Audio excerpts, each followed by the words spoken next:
I was actually getting so many requests that bhaiya, one day before exam, what we actually need is to someone read the whole chapter and tell us the answers of the chapter of our NCERT book.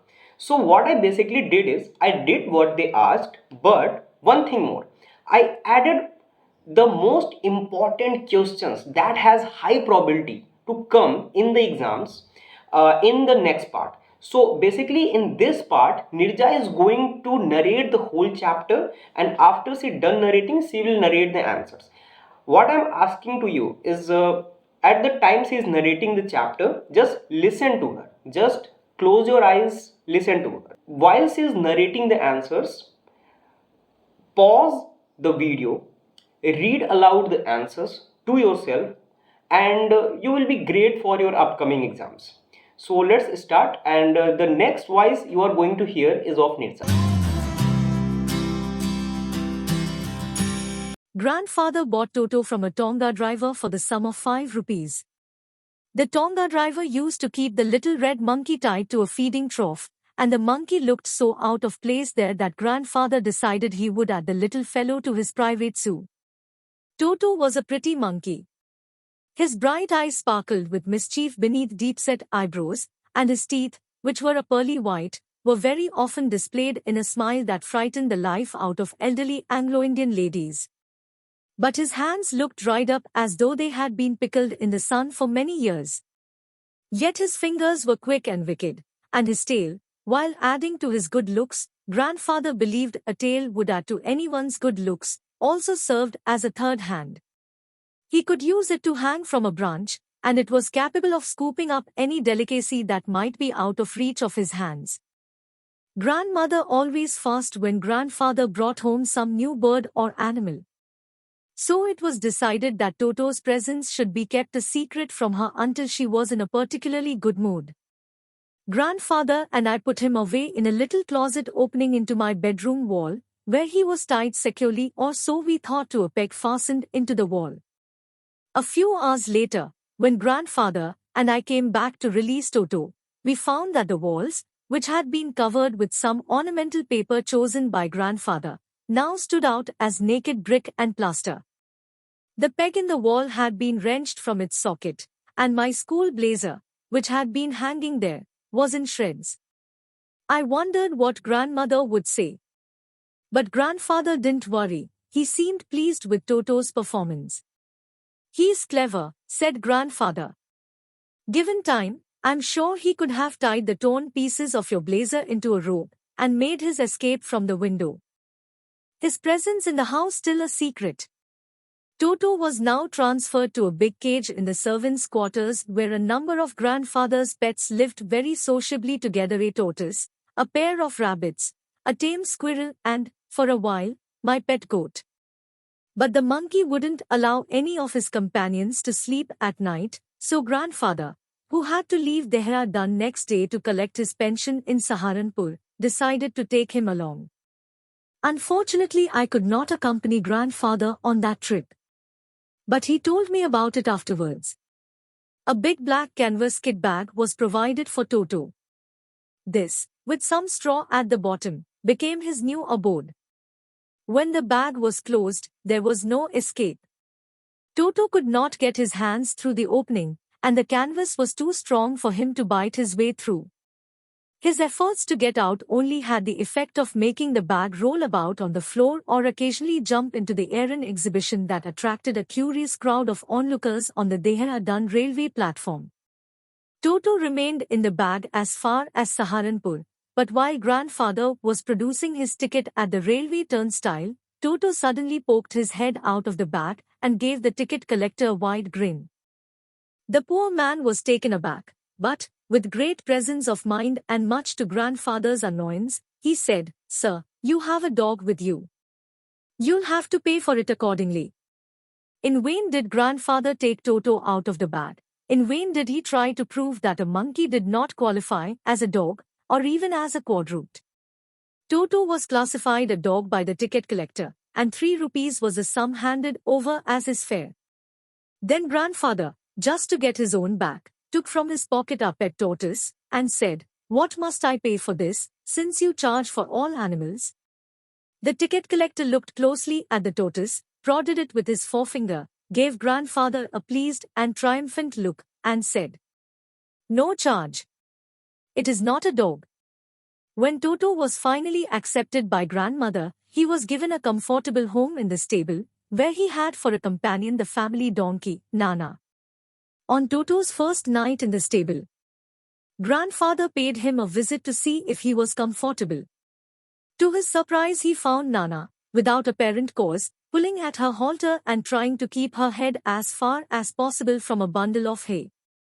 Grandfather gave Nana a slap across her haunches, and she jerked back, dragging Toto with her. He had fastened onto her long ears with his sharp little teeth.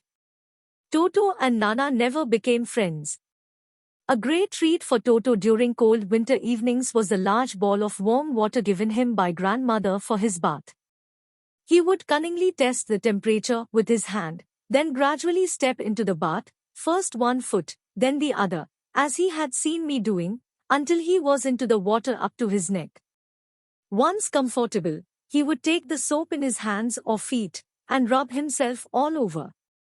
When the water became cold, he would get out and run as quickly as he could to the kitchen fire in order to dry himself.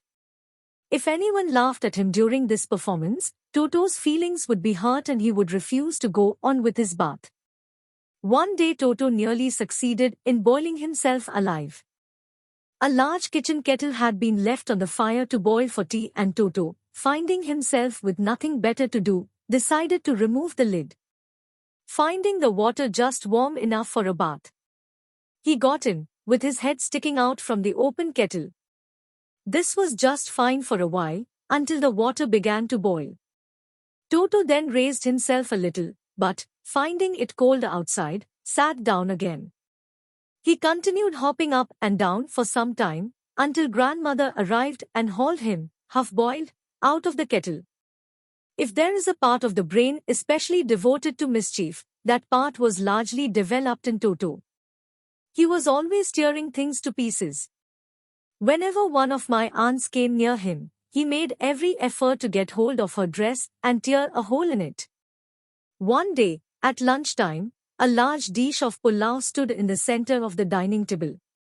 We entered the room to find Toto stuffing himself with rice.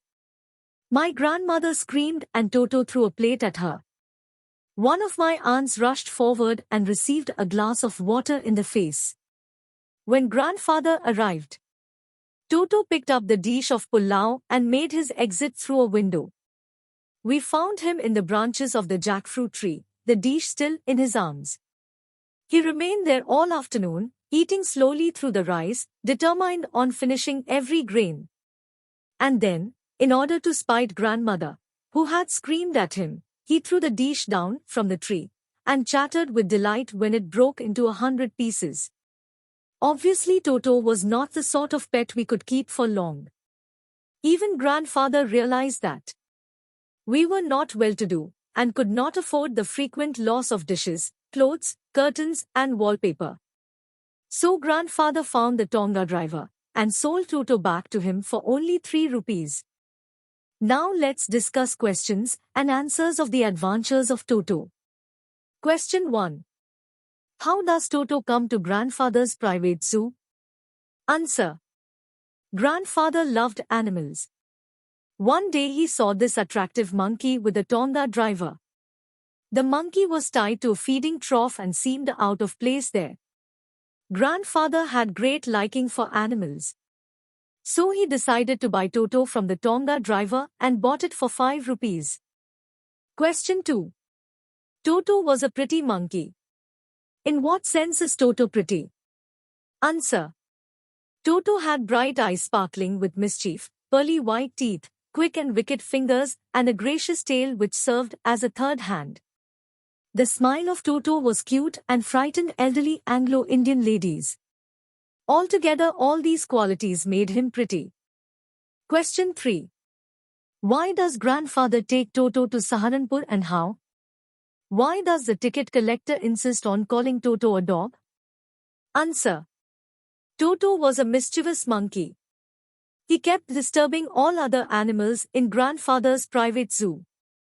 it seemed that only grandfather could manage him properly. So, he took Toto to Saharanpur in a bag. The ticket collector called Toto a dog as the monkey did not qualify the category of human beings. Question 4. How does Toto take a bath? Where has he learned to do this? How does Toto almost boil himself alive? Answer. Toto cunningly tested the temperature with his hand, then gradually stepped into the bath. He stepped first one foot, then the other, until he was into the water up to his neck. He rubbed himself all over with the soap. He learned it all from the author.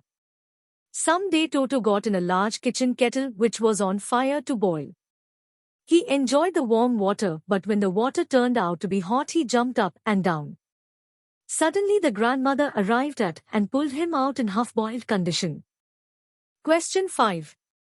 Why does the author say Toto was not the sort of pet we could keep for long? Answer. Author's statement about Toto proves itself if we take Toto's misdeeds into consideration. Nobody could afford the frequent losses. He disturbed all other animals too. Obviously, Toto was not the sort of pet we could keep for long.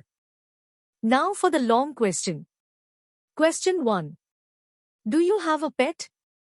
Is your pet mischievous? Tell the class about it. Answer. Yes, I have a pet dog named Moti. My father had brought him from my maternal uncle's house when he was very small. Moti is like a member of my family. I have special attachment to him. He is very active and vigilant. He is an epitome of loyalty. He keeps sitting beside the main gate at night. Whenever there is any unknown sound inside my house, he starts barking. All the members of my family love Moti very much. Moti proves to be really a gem many a time. He keeps us safe all the time. Our Moti is not mischievous. He is very sensible and sensitive as well. We feel secure in his presence. I pray to God to keep him healthy.